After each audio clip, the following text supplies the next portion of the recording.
ओम रामाय रामचंद्राय रामभद्राय वेदसे रघुनाथाय नाथाय सीताया पतये नमः. Hello and welcome everyone to today's book launch session of The Greatest Ode to Lord Rama, authored by Sri Pawan Vermaji. I am Aditya Kashyap, the host of today's session, and welcome you all on behalf of the Writers Forum Think India. Before we begin, I request you all the participants, to kindly put their microphones on mute mode to avoid any disturbances. Ladies and gentlemen, today's conversation is on a path-breaking text that has left a profound impact on the Janamanas of people in this part of the world. One of the greatest Mahakavyas, the Ramcharitmanas, written by Goswami Tulsidas ji in Awadhi. This is a session that will examine the deep philosophy, contemporary relevance, and the impact of this epic on Indian culture and society. Today, we are elated with the presence of two distinguished personalities amongst us, Sri Pawan K. Vermaji and Adwaita Kala ma'am. Sri Pawan K. Verma is an award-winning author, former diplomat, columnist, and now in politics, where he was until recently a member of parliament in the Rajya Sabha and earlier an advisor to the Chief Minister of Bihar.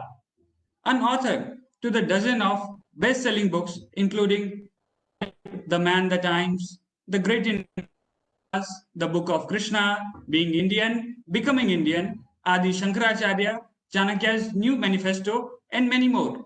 His latest book is The Greatest Ode to Lord Rama, Tulsidas' Ramcharitmanas, Selections and Commentaries. I welcome you, sir. Suswagatam. Another guest for today's evening, who has kindly agreed also to moderate the session and our eternal source of inspiration and support, is Miss Adwaita Kala ma'am. A proud daughter of Uttarakhand, a versatile personality, a voice for female empowerment, and best-selling and internationally published novelist, Adwaita ma'am is also an award-winning screenwriter. Her debut novel, Almost Single, has sold over 150,000 copies in India alone and has been translated into multiple languages, including French, Marathi, and Hindi. She is also renowned for the script of the film Kahani. Her film and literary work has focused on the themes of female empowerment and experience. She is also a popular food columnist, a regular on television news debates. She is also a commentator on wide-ranging social issues. She also curates the annual event WordsCon, the festival of words that engages diverse ideological viewpoints in conversations on the issues that impact India. I welcome you, ma'am. Before we begin, I request the audience to please remember to comment and type your questions in the comment section itself. We will be happy to accommodate you as many and get as many queries as possible answered in the due course of this session within the time constraints itself. And in case you drop off due to the bandwidth or any connectivity issues, you can connect with us live on our Facebook page of Think India as well. And now, without much ado, let us now begin the session. So, ladies and gentlemen, presenting to you the Ramcharitmanas, Pawan K. Verma and Adwaita Kala in conversation. Over to you, ma'am. You have to unmute. Oh, yeah, I'm on mute. Thank you so much, Aditya ji. I see Pavan ji, Aditya is in Darbhanga right now. So in your home state, he's hosting us from there. Okay. So The thank you. marvels of technology. Could you hear me? Now we can hear you. Yes. I said the marvels of technology. Oh, yes. Sure. And thank you so much for agreeing to do this. Think India is a very vibrant platform of students from across the country, including the premier institutes, and they engage very actively. They provide internships as well as invite, honored guests such as yourself to inspire and engage with the youth of today. And I think this book is such a terrific way to start because it really opens up. For those of you who have not read the book, it's of course available on bookstores as well as on Amazon and in ebook format. I've had the pleasure of reading the book, and you will love it. You will want to savor it. It will open up the world of the Ramcharitmanas to you in a way that probably nothing else has so far. At least for me, nothing else has. So I want to really thank you for writing this book.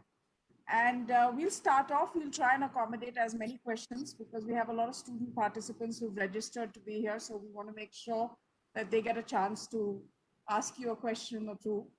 Pawanji, recently, very recently, I'll start with this because this was trending on Twitter yesterday. You were part of a debate on NDTV on the need for secularism and whether it's necessary for a democracy. And you were speaking for the motion. And I found that interesting. How did that debate go? Did you win?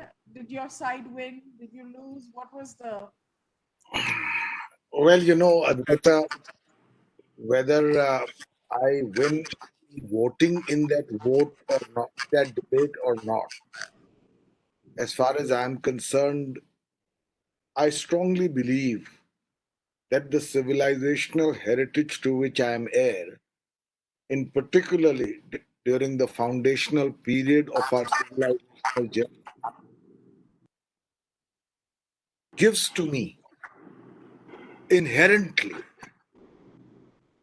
the ability to respect differing viewpoints, including different faiths, because that legacy is eclectic and tolerant without diluting the strength and power of its own narrative. In addition, after we became an independent country and then adopted a constitution, we have also the constitutional mandate, which is explicitly clear. I am not speaking about the amendment brought by Indira Gandhi to bring in the word secularism, Advaita. I'm talking about the sense of the constitution and the democratic framework it gave to us, which must respect all citizens regardless of their caste, creed, or any other factor as bona fide citizens of India. So I believe that in the constitution, and that's the sense you gain from the Constituent Assembly debates, we have our own version of secularism, which is not the Western secularism. Western secularism is a concept which completely separates. Ours was not that concept. Our concept was that we will not be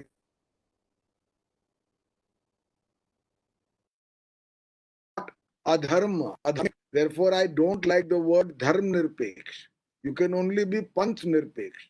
Dharm cannot go out of our lives. We did not shun religion, but we committed ourselves to respect all faiths within a republic where every citizen is part of its democratic fabric. To that extent, I said secularism, or the intent behind secularism, which is Sarv Dharm Sambhav, without appeasement of any one faith, that must guide the principles of democracy in our country. You're muted. Oh, they keep muting me. Pawanji, the way you're describing it, and of course you describe it very beautifully, it sounds like a very Hindu concept to me. Because I cannot see, it being described in these terms in any other religion, but it's very much in sync with being Hindu, civilizationally or even religiously. Actually, I'm writing a book these days on Hindu civilization, which I believe, in terms of objective scholarly evaluation, is a neglected phase of our history, even though it constitutes the longest period of our history, anything between 4,000, 5,000, 6,000 years. And the one takeaway, among many others, that we have from that civilization is this extremely cerebral, intellectual commitment to differing points of view. At the simplest level, it can be explained by the Upanishadic injunction Ekam Sat Vipra Bahuda Vadanti. The truth is one, wise people call it by different names. Or you can take other examples of Mahavakyas for in this context. Ano Bhadra Kritavo Yantu Vishvata. Let good thoughts flow to us from all directions. Udara Charitanam Vasudhaiva Kutumbukam. At a time when people were building barriers between themselves and others and asserting that only their point of view was valid, we had the intellectual self assurance to say that we welcome differing points of view, and this was not only an intellectual construct, you see it being practiced. For instance, we do not have one God, one Pope, one church, one text, one prescribed ritual. We don't have one system of philosophy. We have 6 systems of philosophy, each of which, in its own way, without necessarily agreeing with each other, have been given the freedom, not in the as it so happens, to pursue what could be the divine. And here, please see, note the difference. They are all seeking to pursue what can be or could be the ultimate truth behind the bewildering plurality of this vast universe. So, whether it's the Sankhya or the Yoga or the Nyaya or the Vaisheshik or the Purv Mimansh or the Uttar Mimansh, their pursuit is that of truth. And similarly, the manner in which we have tolerated heterogeneity, which foxes Western observers. In fact, because of the level of heterogeneity, the diversity of opinion within Hinduism, there are many Western Indologists who have the temerity to say that Hinduism is not one unified religion. What they forget is that the central narrative of Hinduism is strengthened by the fact that it accommodates, it encompasses, it nurtures, it encourages, it encapsulates diversity of thought. So within Hinduism, for instance, beyond systems of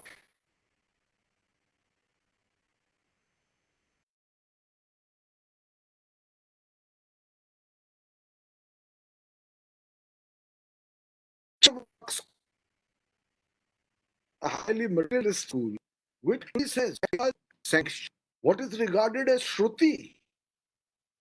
They say, Brihaspati, founder of the Charvak school, that the only evidence that matter is that which is pratyaksh, which is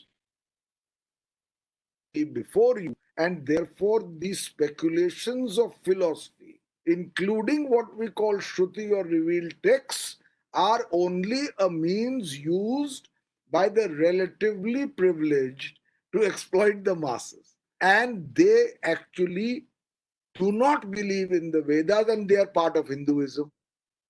You have also esoteric cults like the Tantric schools, which are part of Hinduism.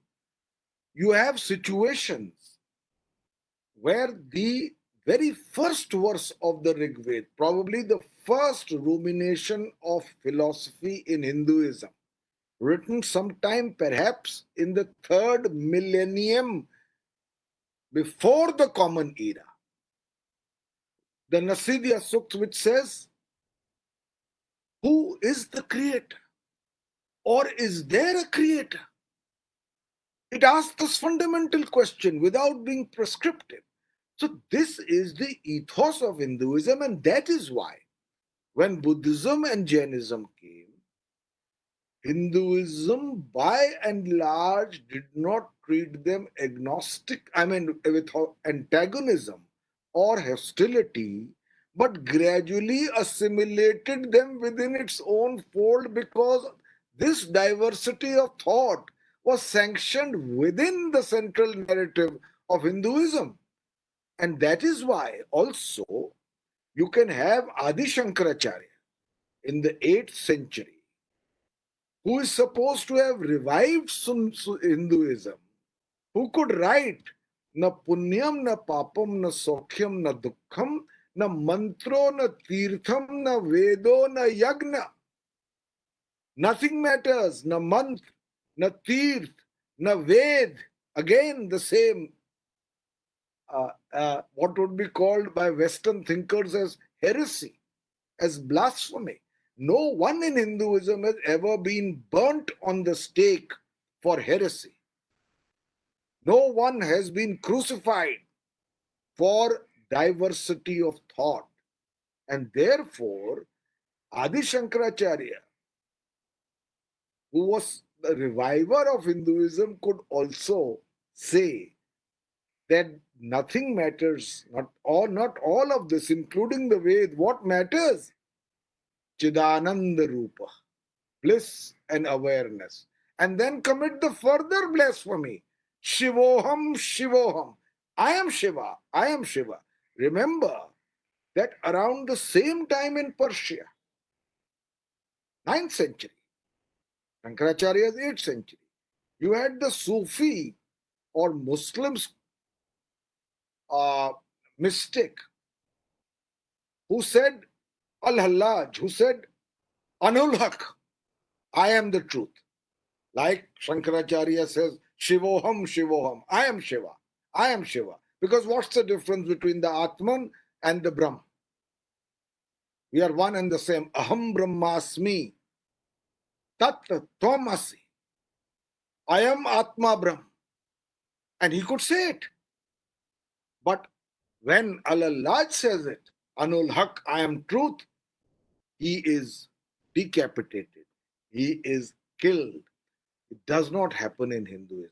So therefore, this tolerance, this diversity, this eclecticism, this openness of mind belongs exclusively and perhaps more than any other religion in the world. In fact, I am convinced more than any other religion in the world in Hinduism. I mean, one quick question before we move on to the book, because it's so interesting to hear you speak on these matters, is do you think this attitude or this philosophy is what led to 1,000 years of foreign invasion, of rule and conversion and destruction of temples and that kind of reality and ancestral legacy and memories, which we've all like lived memories that we all have in the present day? Do you think that's what has caused it? Frankly, not. But I want to say one thing if it's understood in context. I don't want necessarily to excavate the past for acrimony today, but some facts need to be taken on board. The Islamic invasion, when it happened, was by Turkish foreigners. They came as conquerors and proselytizers, people of their faith. The syncretic culture we talk about did not develop overnight. They did not come and offer to Indians here biryani and we gave them puri aloo to eat. It did not happen like this. There was huge destruction, a savagery which has been chronicled also, and a huge destruction of cultural artifact. When Nalanda was burnt, it burnt for 8 months or even a year. Such a rich library it was. Nalanda was the Harvard of Asia. So there was destruction. And we must take it on board and then move beyond it. I don't think that this notion that Hindus are, because of this eclecticism, passive is true. But there can be occasions in history, when superior forces have overwhelmed or overcome the resistance that could have been put forward. Perhaps there was disunity, perhaps there was lack of anticipation and planning. Let me add that Hinduism's experience was with diversity of thought within a framework of overall intellectual argument, occasionally only some friction, and that too at the ideological level. Hindu kings were patrons of Buddhist monasteries, of Jain monasteries. Buddhist kings also, by and large, were patrons or supporters of the existing Hindu infrastructure even during the times when the king was Buddhist. In particular, Hindu kings, the Satavahanas, the Chalukyas, later Buddhism, they were Hindus themselves, but patronized, supported with funds and by other means Buddhist and Jain uh, uh, monasteries and institutions. For Hindus, this experience of conquerors coming who treated people of another faith as being beyond the pale, who need to be destroyed in order for their religion to be able to establish its supremacy. This was a new experience. It is only Hinduism, by the way, because of these very inherent strengths that I outlined for you, that survived, that resurrected itself, that modified and adapted itself. And Tulsidas is one example of that entire movement of bhakti, which began at a time when the practice of Hinduism was severely disrupted.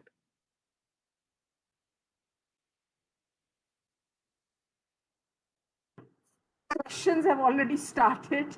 So I'm going to ask you one on Goswami Tulsidas ji, which has been sent by Chaitanya Sharma. Yes. He wants to know how can we assimilate people who rightly reject our existence and Check, paint. sorry, come again. Okay, I can't. He's written it, I guess, what Goswami Tulsidas ji said in Sanskrit, but it's not showing up on my screen. It's just boxes. But it must be a panth. He's saying, how can we assimilate people who rightly reject our existence and paint us a whole race as kafirs, non-believers? That was the belief of Islam, probably in some aspects, in some parts of the world, it continues to be that. But as I said, I take on board the experience of the past, but I also juxtapose it now by the compulsions and the duties of a republic. As a republic, we consist of many faiths. Four of the great faiths were born on this very soil: Hinduism, Buddhism, Jainism, Sikhism. We also have one of the largest adherents of the faith of Islam. We are conjoined to live as citizens in peace and harmony, and that is the best way we can serve the motherland, provided all faiths are given equal respect and there is no appeasement of any one merely for vote bank politics.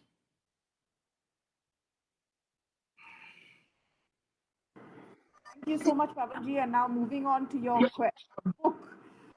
Why did you feel the need to explore this much loved text?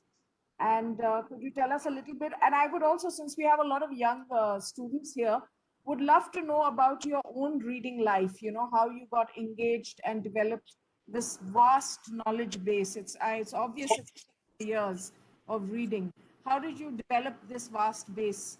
And Well, considering Advaita, I'm particularly knowledgeable, but there are aspects of my country and its culture, this remarkable civilization, this delicate filigree of thought, its unprecedented creative expressions, which have fascinated me over a period of time, and that has been the burden of many of my books, starting first with one of the greatest Urdu poets, Mirza Ghalib, but later on exploring subjects like being Indian, becoming Indian, Krishna, Yudhishthir and Draupadi, Adi Shankaracharya, Chanakya, and now Tulsidas's Ramcharitmanas. So, and now as I told you, I'm writing a book on Hindu civilization. So it's over a period of time. I've written 24 books. You keep researching, you become more and more knowledgeable about the book you're writing and more illiterate about everything else.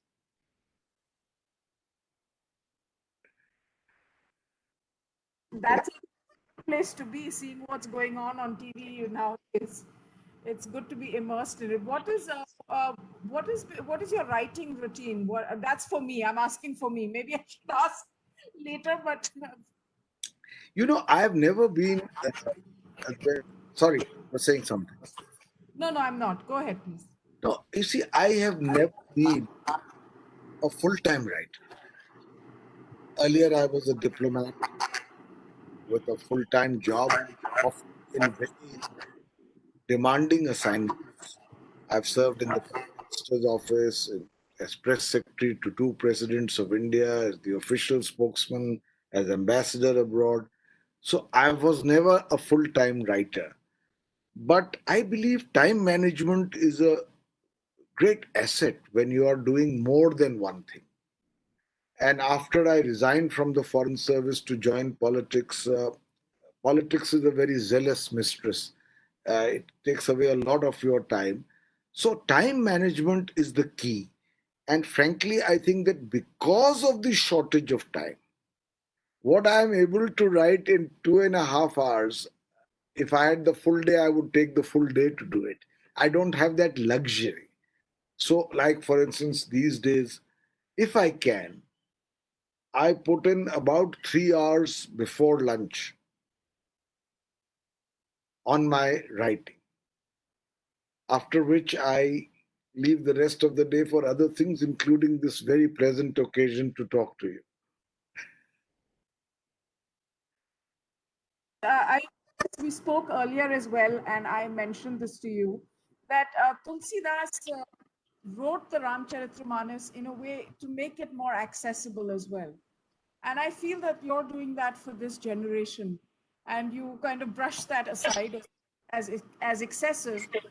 I really do feel that, because I see in just in my own family, three generations, which is my grandparents, parents, and myself.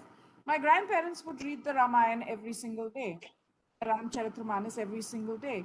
So this kind of practice, so to speak, although that's too firm a term for what it is, has receded from our lives in many ways. And I was curious to know, what were your motivations for writing this? And how do you think we can reignite some of those values that held our ancestors and our elders in such good spirits instead? You know, one of the unforgivable lapses on our part as a civilization would be that those who are the legatees of this great civilizational legacy lose their curiosity to know more about it beyond the superficial knowledge available so easily.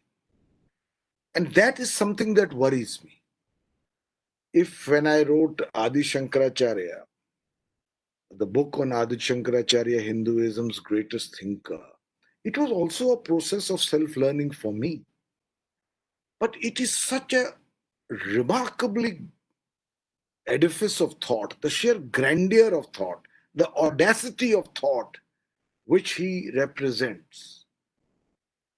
It used to pain me when many of my friends, practicing Hindus, would ask me, when was he born? What did he write? Uh, what is he about? You know, I think that it's a great loss. It's a great loss. And that is also the motivation for me to do my latest book on the Ramcharitmanas, because, it's 12,000 lines, Tulsidas's Ramcharitmanas.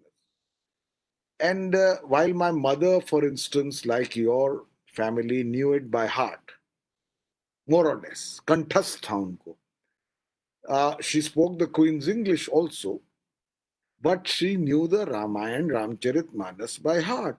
She spoke Bhojpuri at home if she could. Uh, so that uh, exposure is today missing in the current generation. So, how do I take a remarkable epic? And I said remarkable for several reasons. First, it's a grand telling of the story of Sri Ram. After Valmiki's Ramayana, written some 2000 years or even before, longer before the Common Era, now the writing of Tulsidas' Ramcharitmanas, which is called as by scholars as the Bible of North India. People know it by heart. People cite it in conversation. People refer to it for guidance and advice. People sing kirtans of it. The fact is that the younger generation is adrift from that. So, first, the grand telling of the story. Secondly, the sheer literary genius of Tulsi.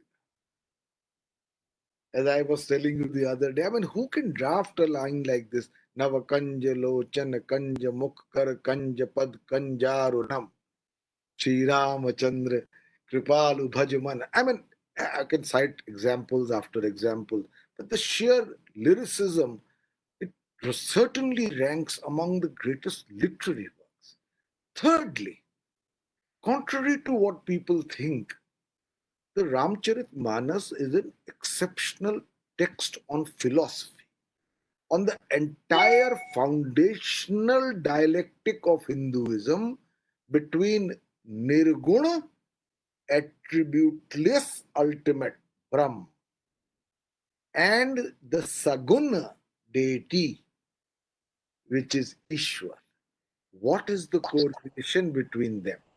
That is something that Tulsidas goes into and then derives his inference of Bhakti, Prapatti, Atma Saparban, surrender.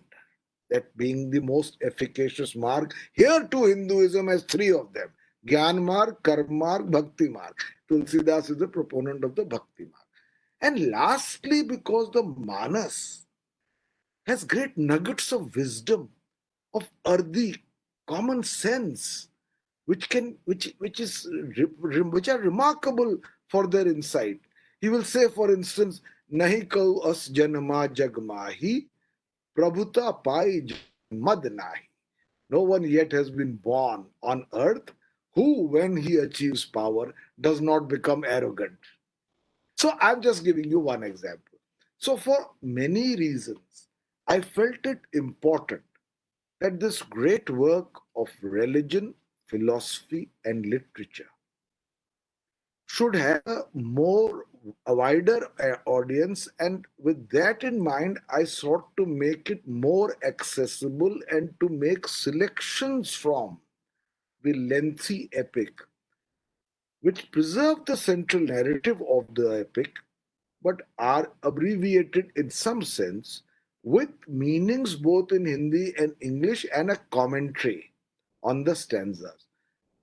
I hope it becomes more accessible to especially the younger generation. Andy, you wear so many hats that the conversations are so, the questions are so diverse. And I know we're here to discuss your book, but with your permission, should I ask a few of these? Please. One question has come from Tamogna Pramanik, who wants to know that the Prime Minister on Ram Janmabhoomi Pujan Day said that we need to take Rama on board as an inspiration for our journey towards building new India. How do you think we're going to be able to do that within the dialect of Constitution, Republic, and no charges of Hindu Rashtra and things like that? No, if you are able to distill from Sri Ram the value system which is consonant with, which is congruent with the aims of the Republic, then Sri Ram becomes as an inspiration to work towards the goal. For instance, our, our notion of divinity takes your breath away. Ram is conceived as Maryada Purushottam. Maryada Purushottam, the epitome of rectitude, of correct behavior, a role model for human beings when they have to make a choice of the fulfillment of duties. Now, an ideal citizen can learn a lot just from this value system within a republic. Similarly, Ram is, Shri Ram is the symbol of equipoise, of equanimity, of level headedness. He is beyond irrational anger, of unwarranted thoughts of vengeance. He is against unnecessary violence, but he's not a passive God. He fights for justice. All of these are values which a republic can easily assimilate without in any way diluting its basic commitment to serve Dharm Sambhav. Even Ram Rajya, which Gandhiji used to speak about. What does Tulsidas say about Ram Rajya when Sri Ram is explaining it? दैहिक दैविक भौतिक तापा राम राज नहीं काहू ही व्यापा सब नर करहि परस्पर प्रीति. All people retain and practice and nurture mutual affection for each other. That is what happens in Ram Rajya. So, in terms of setting an ideal, certainly Ram can be a symbol provided he does not get appropriated as a militantly sectarian symbol, because that was not, I think, the intent behind what the Prime Minister said. I found it very interesting that he used the slogan Jai Siya Ram, which has its own message of inclusion. And one day I'll give a little talk to you about the whole concept of Devi in the Hindu notions of spirituality and divinity. Oh, I So, would love that. I would love that. Gosh, that would be amazing. Here's another one from Shyam Mohan. He wants to know that we have so much diversity in our culture. Even there are different versions of Ramayana, like Kamba Ramayana in Tamil Nadu, and many interpretations by many great personalities in good way, but also to demean. How can we combine and understand, or should this diversity prevail? you see, people who are not Hindus can often get mesmerized by this diversity. This interpret it at the superficial level and therefore miss out the underlying unity. So there are many versions of the Ramayana. I don't know why we got agitated when A.K. Ramanujan said there are 300 Ramayans. By my sanction, I would say 600 Ramayans. That's a great freedom and diversity Hinduism gives without diluting the central narrative. I keep repeating that phrase. That underlying unity. You're in love with Ram. You're in love with the story. You give it regional color. You give it your own emphasis. You reinterpret a particular sequence of events. You valorize somebody more or valorize somebody less, but you retain the essential central role and divinity of Ram. So there can be variations. That diversity, remember one thing, there is a concerted movement to even doubt that Hinduism is a religion in the unified singular. And I strongly oppose that narrative. I find it ironic that Western scholars devalue Hinduism because it is not prescriptive, because it is not like the Abrahamic faiths, which says only the 10 commandments and nothing else. In fact, you should value the religion for its diversity of thought, for its tolerance. So, let me answer this question by the anecdote which I may have told you earlier, that A.K. Ramanujan, whose essay got banned for completely misguided reasons, 300 Ramayans. As it is, there are two great Ramayans we are talking about, Valmiki's Ramayana and Tulsidasa's Ramayana. Who can doubt the sanctity of Kamban's Ramayana, the Adhyatma Ramayana? There are many Ramayans. So A.K. Ramanujan was asked, cites a particular anecdote where an Irishman is asked whether trousers are singular or plural. And his answer is that they are plural at the bottom and singular at the top. So that is really what the Hindu tradition is. I'm very intrigued by what you just said about the concerted effort to sort of say that Hinduism is not a religion. What is the Not a unified religion. Not a unified religion. What is the motivation behind that, you think, and what is the impact that it hopes to achieve, that kind of scholarship and discourse? If you read, for instance, I say this with respect because that's not desire to get into personalities and for personal reasons. Dr. Amartya Sen said Hinduism does not have a central narrative. Wendy Doniger, who has written 700 pages, 2 books on Hinduism, will say, dare I spell Hinduism with a capital H? She says Hinduism is a cross between an armadillo and a tortoise, or some such thing like that, a hybrid. Now, this kind of thinking shows a very inadequate appreciation of Hinduism. When people don't realize that diversity is the recognizing mark of Hinduism, and it is different in that sense from the monochromatic vision of Abrahamic faiths. It is not that.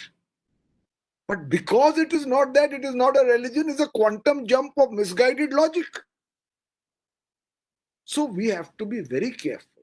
In fact, Amartya Sen says ancient India was not Hindu at all for large parts, it was Buddhist. But Buddhism and Hinduism, to make a false dichotomy between them, is a fallacy. They are all part of that one Indic tradition in which Hinduism was undoubtedly dominant. If the Buddha said that he does not believe in Atma, there is nothing like the self, how is he different from Charvak, who said, Brahaspati of the Charvak school, who said there is no Vedas? If the Jain theory of the relativity of truth is taken to be anti-Hindu, how do we explain the first verse of the Rig Veda called Nasidiya Sukh, which I mentioned, which says, is there a creator at all? So, to try and make this false polarity, I mean, Amartya Sen, sorry, I'm not being particularly focused on him, but his thoughts are coming to me, says that Panini was not an Indian because he was born in Afghanistan, but Afghanistan at that time was part of the Mauryan Empire, bhai. So, you can go on playing these games. One of the purposes in my new book, which I'm writing, is to rebut these distorted interpretations which are camouflaged by so-called academic knowledge, which is superficial and which does not understand the real intent and vision of Hinduism. We expect this exciting new book, which I know will give rise to a lot of conversation and debate. Advaita, it should be over, but I should finish writing it by the end of So it'll get to us probably by April or so. March, April, yeah, certainly. March, April. Wonderful. And I was, the other thing about Ram, especially in light of the Ram there and all of that, we saw, and this is slightly political, but we saw people kind of say, oh, he's a North Indian god. We don't know him in the South. In Bengal, we don't follow him. And there was somebody on Twitter, an anonymous account, who said, yes, Ram is not Bengali, but Marx is. So, what is this response? How do you respond to a response where their claims like this? No, first of all, Now, very quickly, they've been saying this about Onam also. Now, Onam has nothing to do with Hindus. So, how do you react to these things? it's extremely misguided. Because first of all, on empirical evidence, I can say that Ram, as an avatar of Vishnu, is a pan-Indian divinity. Whether it's the south or the north. Kamban's Ramayana is written in the south. Is particularly because Vaishnavism is an all-pervasive bhakti movement across India. How can you not worship Ram if you are Vaishnavite? How can you? It's for drawing a false distinction between Krishna and Ram. Yes, they are different because the Hindu notion of divinity is audacious. Please follow my argument. What is the Hindu notion of divinity? Because the ultimate is beyond definition, beyond all human categories of thought. Its representation cannot be monochromatically straitjacketed. Therefore, it must be represented in as many myriad ways possible. People are taken in by the sheer size of the Hindu pantheon of deities. 33 crore Bhagwan. They don't understand. अरे एक तो हम पत्थर को पूज सकते हैं, एक पेड़ को पूज सकते हैं, because our mind has an inherent parallelism. We are harmonious schizophrenics, I told you last time. At one level, our mind is anchored in the belief that the ultimate is adrisht, beyond sight, akhand, indivisible, achintya, beyond thought, puran, complete, sarva pratyay darshanan, all-knowing, nirvishesh chinmatram, undifferentiated consciousness, and nirguna, attributeless, that is the cosmic pulsating consciousness called Brahm. Anchored in this belief, we allowed that Nirgun Brahm for purposes of devotional fulfillment to become Sagun. When it became Sagun, since we knew it is beyond all categories of thought and ultimately the ultimate is formless, we had no inhibitions in embellishing this in order to facilitate devotion. Do you know what happens when you pray with devotion? Very interesting. I'm sorry, it's very interesting. According to Hindu metaphysics, the mind consists of three elements: buddhi, intellect, ahamkar, ego, and chitta, the silent, transcendent observer within all of us. That is the Atma, which is the same Atman, which is the same as the Brahman. Right? Which is plenitude itself, fulfillment itself, Chidanand, bliss, joy, sheer fulfillment. Because our mind is overactive, constantly jumping like a monkey from one branch to another, never still. And the sense of ego is so strong that chitta remains marginalized, that transcendent self within us. When you are in absolute bhakti, the mind is stilled, the ego is quieted, the chitta awakes. So the bhakti becomes a means, what Shankaracharya used to call aparavidya, preparatory knowledge, to the quantum jump to paravidya, from the vyavaharik to the paramarthik, to the transcendent, which is the experience of that absolute bliss called Nirgun Brahm. Therefore, bhakti in our country is, whether it's Ram across India, whether it's Krishna, it must be portrayed in different ways. So if Ram is Maryada Purushottam, Krishna has to be Leela Purushottam, who is really the divine playing the fool. He steals butter, he frolics with the gopis in Vrindavan. He is the opposite, more or less, of Maryada Purushottam Ram, but that's the range of divinity, because divinity represents the absolute. It has it is not straitjacketed. Similarly, with the depiction of Devis, you have the demure Parvati and you have the resplendent, beyond imagination configuration of Kali, who dances on the prone body of Shiva, who becomes Shava in ecstasy and abandon. So for us, these deities cannot be, after thousands of years of a journey, confined to one region, North Indian, South Indian.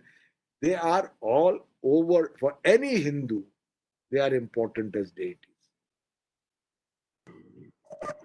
Quick question on Sita.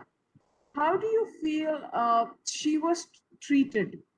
And a lot of so-called feminists today bring up Sita. There is a concerted to discredit Ram and the Ramayana, and that has been ongoing for a while. And Sita often comes up in that conversation.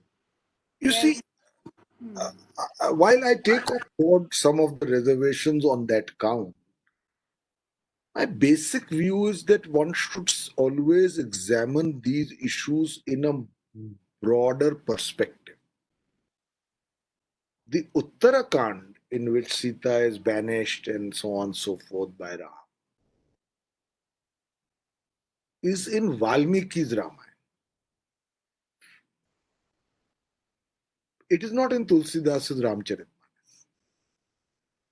And many scholars believe, having examined the language and other factors, that the Uttarakhand could have been a later addition by vested interest to the original Ramayana and may not have been penned by Valmiki, because societies are not equal. Spiritual vision can be equal.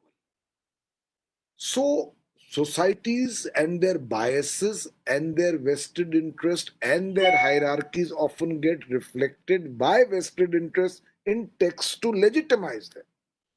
That's a possibility. But in Tulsidasa's Ramcharitmanas, there is no Uttar. It ends with the Abhishek of Ram. And Sita ji is given far more importance in Tulsidasa's Ramcharitmanas. She is equated with the Devi Maya, not only simplistically the power of ignorance or illusion, the mystical powers of the creation of the universe. That is Sita. उभय बीच सिय सो हति कैसे ब्रह्म जीव बिच माया जैसे. This is what Tulsidas said. Between the two brothers, Sita ji, close like Maya between Brahm and Jeev. Tulsidas says about Sita ji, Sundarta kahu sundar kare. She makes even the beautiful even more beautiful. सुंदरता कहूं सुंदर करे, छवि ग्रह दीप शिखा जन उबरे. Like in a hall of beautiful paintings, dark hall, somebody lights a lamp and all the pictures become aglow, luminescent. That is her being. And so Sita ji herself pays tribute to Girija, Parvati. Jai Jai Shri Giriraj Kishori, Jai Mahesh Mukhchand Chakori. She prays to Girija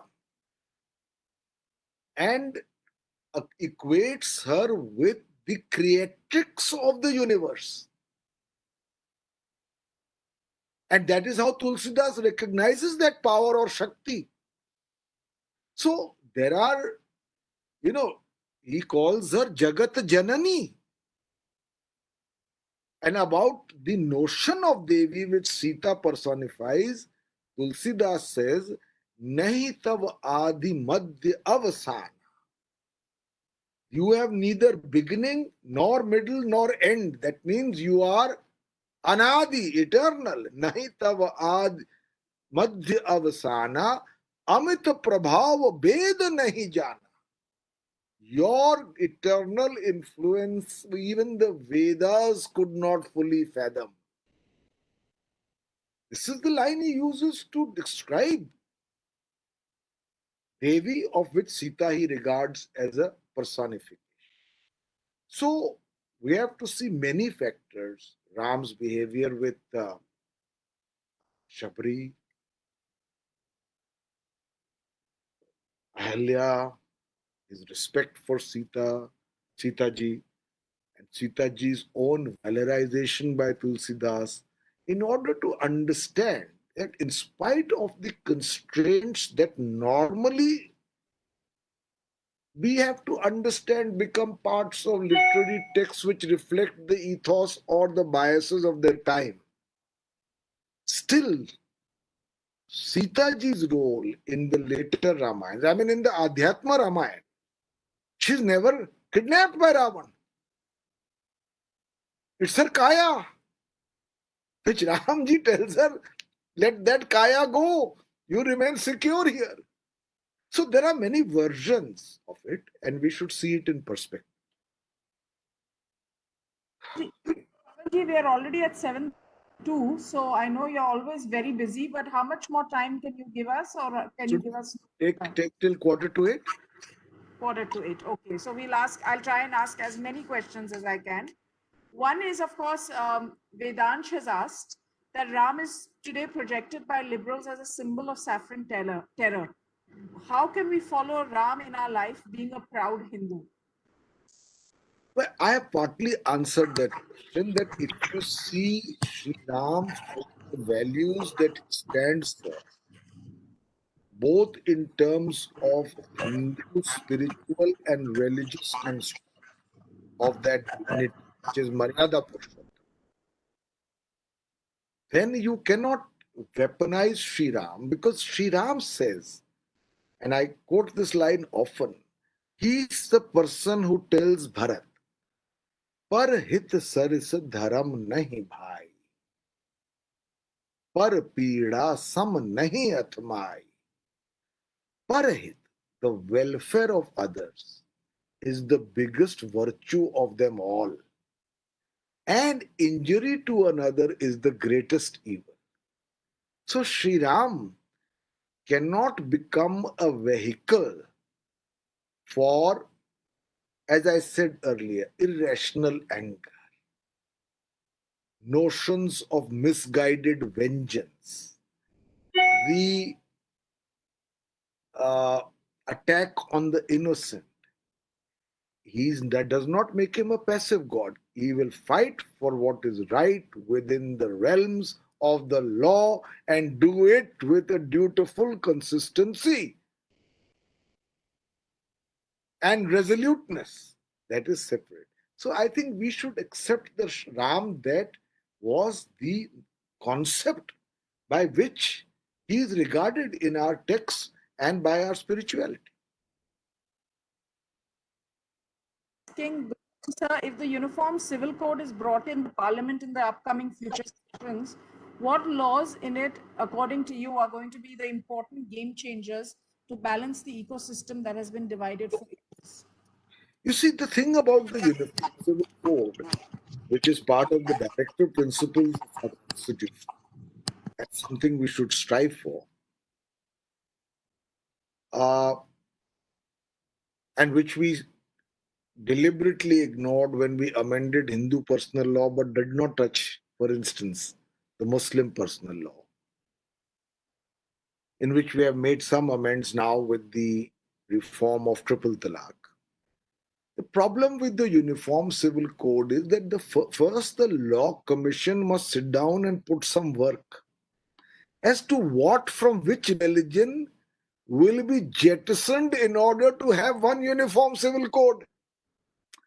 But there are practices in many religions. For instance, I'll tell you, in Hindu marriages, there is the notion of Kanyadan.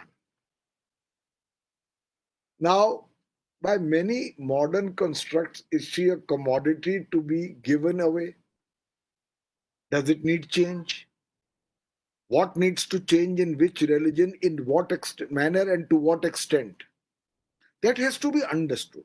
Let the Law Commission prepare a draft text examining different practices as per different personal laws and develop a homogenized text of what can be a uniform civil code. Let it be subject to discussion. Otherwise, we are lauding a goal but not doing the preparatory work.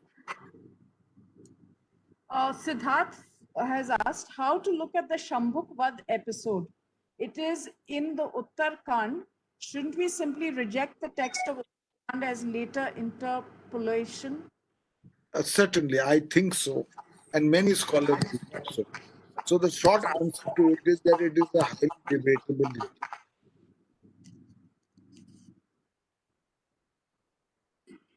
I think we already asked that one, which was about Sita, about Ram's abandonment, so-called abandonment of Sita, which you explained beautifully. Really, in fact, I'm going to make a note of that explanation that you gave. Sir, Stella Rana is asking, good evening, sir. When you mentioned about harmony in society and law does not aim at hurting the sentiments of any, but why does Islamic community going through such a great deal of insecurity? Well, I think that as much as I'm against minorities, which had become a political distortion of the notion of secularism, by which you use minorities for vote bank politics. So am I against, and I must say it with clarity, against majoritarianism within the framework of a republic where every citizen must be treated equally, irrespective of their faith. Therefore, uh, uh, the Muslims perhaps may feel insecure because there have been incidents which, in my view, are not in accordance with the Hinduism I am aware of, where there has been perhaps unwarranted violence or uh,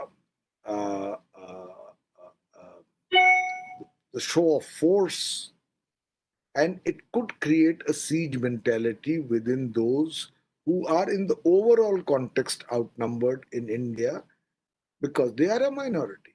So we must remember, see, the thing is, you can't be proud of the great legacy of Hinduism while at the same time devaluing parts of it in practice. So you must fight against what you think is wrong, but in the right way. Otherwise, it will create tension in society, and tension in society leads to insecurities all around. To add to that, today, there was this terrible incident where a boy was, tied up in a rana and, killed. and he happened to be Hindu, and the criminals happened to be Muslim. And one actually thought that if it had by any chance been the found, the New York Times would have been writing about it and saying, crime against minorities and things of that nature, and that narrative. So there is that bit of a of spin that comes into it as well. And You see, I am really not concerned with foreign commentaries, which seek to paint a particular picture of India to suit their interests. We have to set our own touchstone, our own yardstick of what we believe behavior which can, with dignity, allow us to say that we are the true legatees of Hinduism, not as it was under conquerors or under rulers, but please read Swami Vivekananda. Please read Veer Savarkar. You may not agree, some people may not agree with his view of a Hindu Rashtra. Read his 7-point agenda for reform in Hinduism. Read Swami Vivekananda. Read Mahatma Gandhi. Mahatma Gandhi was a devout Hindu. He wanted certain practices of Hinduism to change. We need to reform ourselves. Only then, as a great religion, will we continue to further evolve. And that remains a challenge before us. If our only concern becomes how the other is treating us, which is a valid concern also, without looking inwards to see how we need to change and reform to become true legatees of that religion in every respect, including inclusion within our own faith, for women, for Dalits, for equality, for greater knowledge about our religion. I think that's the biggest reform required. We don't know enough. Most people don't. So these are the changes, these are things which we must grapple with to become, in a more effective way, resurgent Hindus. now, just the last question for the evening. We're at 7:41, and just wanted to know that here Shiva has asked, "Sir, can you please share some examples of verses from Ramcharitramanas which speak about how diversity, plurality, and tolerance are important towards building a strong society?" Well, certainly. I mean, I took this whole dialectic of Hinduism between Nirgun and Sagun. Sagun is diversity, Nirgun is unity. Now, what does Tulsidas says? Aguna Sagun doi Brahma Swarupa, Akath Agad Anadi Anupa. Both Nirgun and Sagun are two aspects of that same supreme Brahm. Or there are so many of these. I mean, he will say, when he meets Shabri, and Lakshman is with him, and Tulsidas writes that Ram says, Jati pati kul dharma badhai. Jati pati kul dharma badhai. Dhan bal parijan gun chaturai. None of these are important. Jati, pati, kul, dharam. Badhai means high status. Dhana, bala, parijan, relatives. Guna, your own sense of who you are. Chaturai, cleverness. Nothing matters.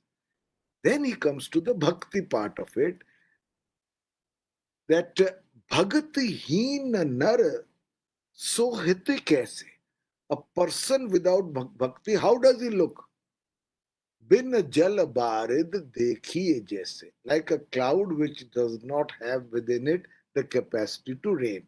Now, he is taking into account great diversities and finally saying, none of them matter. What matters is surrender in an absolute sense to a God without a sense of ego and with stillness of mind. And there are so many. And the last request is, please end this session with your favorite or best quote from the Ramcharitramanas with an explanation. I often say this, I can quote chapter and verse of different parts of the Ramcharitmanas. But let me, for our very, very intelligent audience, and I don't know whether I quoted it when we were talking, but I often quoted the genius of Tulsidas. In one prasang, when they are in the forest, Lakshman asks Ram, Sri Ram, to explain what is Brahm, what is Jeev, the individual soul, the absolute ultimate, and what is Maya, this great illusory power. And his answer, I was really, Advaita, taken aback by the sheer compressed brevity of that line. He says, Mai arumor torte Maya. Just one line. Mai arumor torte Maya. My, the notion of me and mine and yours. That is Maya, which has the entire world in its grasp. Me and mine and yours. This false dichotomy created by the buddhi and by the notion of ego, I. This is the whole magic of Maya.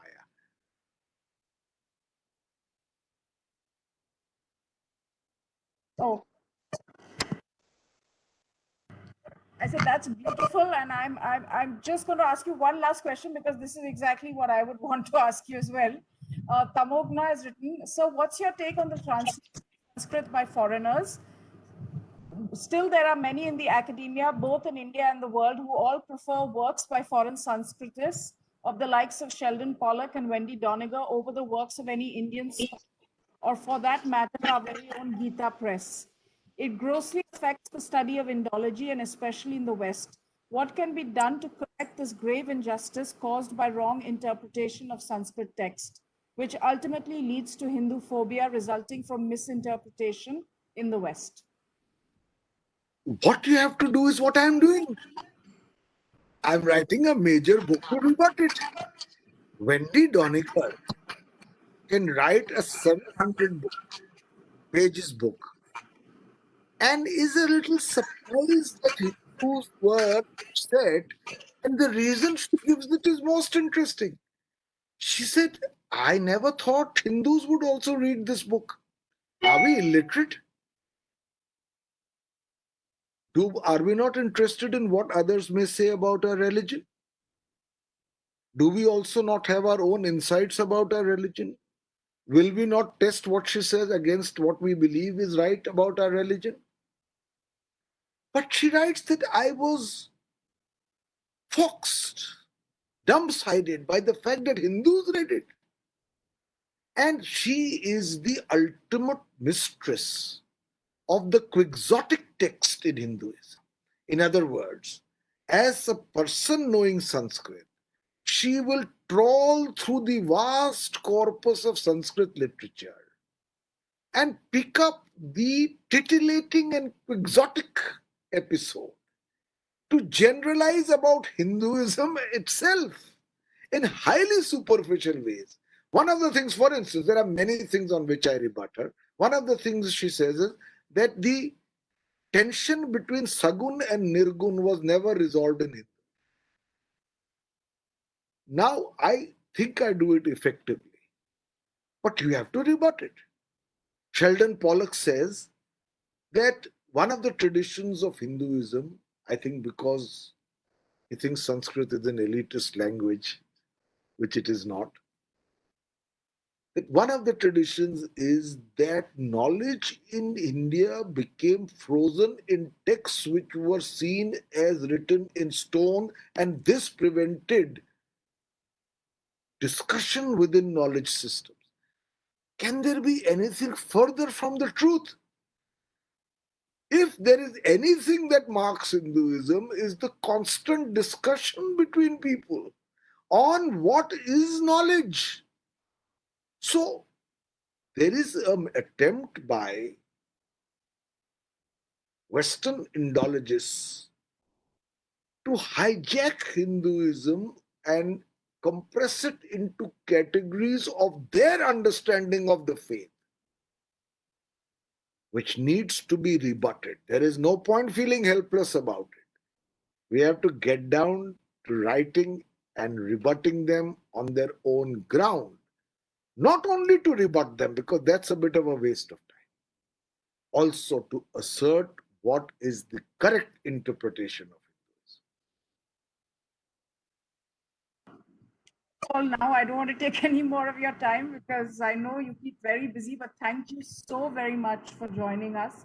And I hope it was useful. no, I mean, the students, the questions are so many. I've asked a fraction of those, and now the thank yous are pouring in. So I just want to thank you, and we hope to have you back again whenever you wish. Advaita, I'm always at your command. On Devi, on your new book, lots of temptations. Oh, yes, there are lots of things to discuss, and I'm quite full of it because I'm writing it now. Oh, lovely. So please let me know whenever you'd like to be back. We'll Always at your disposal. pick another topic and talk about it. But thank you so much. Thank you, Advaita, and thanks Thank you. for this platform. Sorry? Ma'am, Shiva will give the thank you note. Okay, Shiva, I'll give the thank you note. Okay, Shiva, please go ahead. So, good evening to one and all present. On behalf of the entire Think India team, I would like to thank Mr. Verma and Ms. Kala for taking the time from their busy schedule to make this evening exciting and memorable for all of us.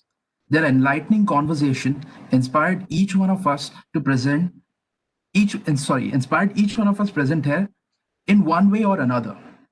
I would also like to thank all the participants for joining us and contributing to this amazing conversation with their insightful questions. Finally, I would like to thank the entire Think India family for helping in making this evening successful. With this, I'd like to end by once again thanking both the speakers for gracing us with their presence this evening. I hope all present here have a pleasant and wonderful evening ahead. Thank you so much. Thank you, Advaita. Thank you, Think India.